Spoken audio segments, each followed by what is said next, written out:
Welcome to exam ABCD। आइए आज हम लोग देखते हैं 4 से 9 जुलाई का करंट अफेयर्स। ओके, इस सप्ताह हमें ज़्यादा प्रश्न नहीं बने हैं, लेकिन जितने भी बने हैं इम्पोर्टेंट लाने का प्रयास किया गया है। सबसे पहले देखेंगे कि 1.05 लाख करोड़ रुपए का रक्षा सौदा हुआ है। किस नीति के तहत? बाय इंडियन IDDM नीति के तहत। समझेंगे कि बाय इंडियन IDDM नीति क्या है। यह PIB का न्यूज़ है 4 जुलाई का। समझेंगे कि रक्षा अधिग्रहण परिषद डिफेंस एक्विजिशन काउंसिल ने 1.05 लाख करोड़ अधिग्रहण को मंजूरी दी है।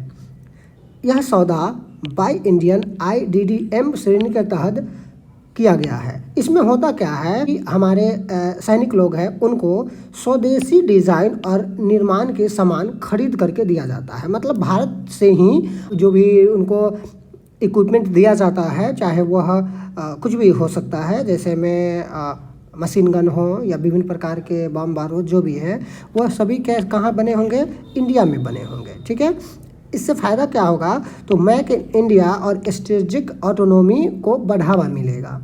ठीक है, माने स्वदेशी पर ज़्यादा बढ़ावा मिलेगा। ठीक है, अब समझेंगे कि IDDM क्या है। तो IDDM का मतलब है indigenously design developed and manufactured, मतलब देसी में डिज़ाइन किया हुआ, डेवलप किया हुआ या बनाया गया। टोटल कहाँ का हो? भारत का ही होगा। बाय इंडियन IMDD यह क्या है? तो यह रक्षा खरीद प्रक्रिया, जो भी मतलब रक्षा से संबंधित सामान जो भी खरीद किया जाती है, उसमें उच्च प्राथमिकता वाली श्रेणी है। मतलब उसका क्वालिटी एकदम उच्च क्वालिटी का होता है। ठीक है, DAC अध्यक्ष, DAC मतलब क्या? रक्षा अधिग्रहण परिषद डिफेंस एक्विजिशन काउंसिल। तो इसके जो अध्यक्ष होते हैं वो रक्षा मंत्री होते हैं, और वर्तमान में रक्षा मंत्री कौन है? राजनाथ सिंह। इससे जुड़ी कुछ प्रश्न बनता है जो इस प्रकार से है कि बाय इंडियन IDDM नीति का मुख्य उद्देश्य क्या है। तो अभी हम देखे हैं कि स्वदेशी रक्षा उपकरण को बढ़ावा देना। ये क्या हो गया? ये आंसर हो गया। प्रश्न नंबर 2 है 1.05 लाख करोड़ रक्षा सौदे किस संस्था ने स्वीकृत किए हैं? तो इसको स्वीकृत करने वाले कौन है? DAC defence acquisition council. Next, DAC का अध्यक्ष कौन होता है? अभी हमने देखा है कि DAC का अध्यक्ष रक्षा मंत्री होता है, और अभी है कौन? राजनाथ सिंह। अगला प्रश्न, अगला समाचार है कि PM मोदी अभी क्या है? 5 देशों की दौरा पर है, और यह इसमें फोकस किया जा रहा है ग्लोबल साउथ के बारे में। यह 2 से 9 जुलाई के बीच में द इंडियन और द हिंदू दोनों में छपा हुआ है न्यूज़ था। देखेंगे कि प्रधानमंत्री Narendra Modi Ghana, Trinidad Tobago, Namibia, Brazil, Argentina का दौरा किया। 1 2 3 4 5 टोटल 5 देशों की यात्रा किए हैं। ठीक है, जिसका उद्देश्य था कि ग्लोबल साउथ देशों के साथ रणनीतिक साझेदारी को बढ़ाना। ठीक है, ये ग्लोबल साउथ क्या है? तो ग्लोबल साउथ हम विकासशील देश को बोलते हैं। मतलब ऐसा नहीं कि मैप में, पूरे वर्ल्ड मैप में जो साउथ के तरफ होगा, ये नॉर्थ हो गया, साउथ हो गया, जो साउथ की तरफ होगा वो ग्लोबल साउथ कहलाएगा। नहीं, वो गलत तरीका है। ग्लोबल साउथ का मतलब सिंपल हो गया, जो देश अभी विकसित नहीं हुए हैं या विकासशील हैं वो ग्लोबल साउथ में आता है।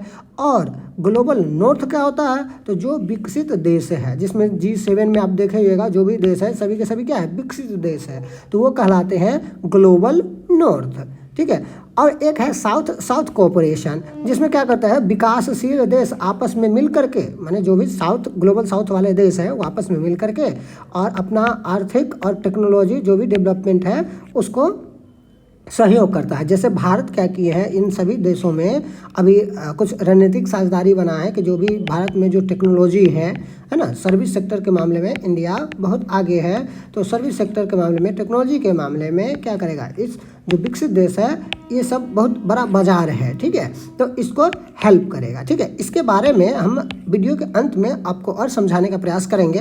पहले हम न्यूज़ को ख़त्म कर लेते हैं। इससे जुड़ी कुछ प्रश्न बनता है कि निम्नलिखित में से कौन सा देश प्रधानमंत्री मोदी की जुलाई यात्रा में शामिल नहीं था। तो अभी हम लोग देखे हैं घाना शामिल था, नामीबिया शामिल था, ब्राज़ील शामिल था, श्रीलंका शामिल नहीं था। तो ये श्रीलंका हो गया। टोटल 5 देश के यात्रा में गए हैं। अगला प्रश्न है कि ग्लोबल साउथ शब्द किन देशों को संदर्भित करता है। तो विकसित देश नहीं, केवल एशियाई देश नहीं, द्वीपीय राज्य नहीं, द्वीपीय भी नहीं, तो विकासशील। तो जो देश अभी विकासशील है उसी को ये रिप्रेजेंट करता है क्या, ग्लोबल साउथ। ठीक है। नेक्स्ट क्वेश्चन है कि त्रिनाद टोबैगो की संसद में किस भारतीय नेता ने ऐतिहासिक भाषण दिया। देखिए अभी जो यात्रा पर कौन थे, नरेंद्र मोदी।